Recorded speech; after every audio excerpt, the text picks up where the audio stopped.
Hi guys! Andito ako ngayon sa shop. Nagbisita ako ngayon kasi meron kaming kargada.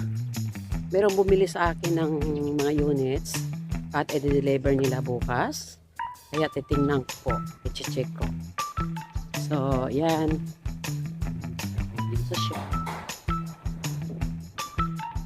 So, ito po yung mga units niya na kinuha. Yan po, lahat red yung kulay. Kasi gusto niya isang set. Pare-pareho yung kulay. Yan po. Ito po, kumuha siya sa akin ng isang hand tractor. Yan po. Isang hand tractor. With single plow and suyod. Ito po yung suyod. Yung single plow po, ito po. Ayan. Ang single plow.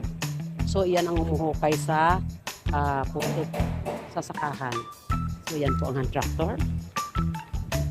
Kinuha niya. Yan po ay may dala ng engine base ko. Yan, pagka binili sa akin.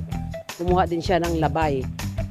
Ito, yung ginagamit nila to para mag-flatten yung, yung mud.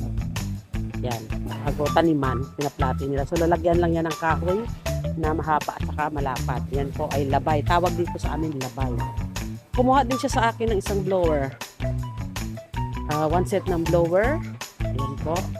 Meron ng motor. Yung engine na po ay pwede naman ito sa tractor trailer at saka pwede rin sa thresher.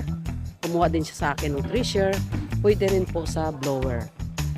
So multi-purpose po itong engine na ito. Yan. So ito ay 16 horsepower na Yamanisan engine. 16 horsepower kasi kumuha siya sa akin ng thresher. Ito po yung rice thresher na kinuha niya. Inaayos na ng mga tao. Rice tracer, blower, and engine. Ayan po. Alright.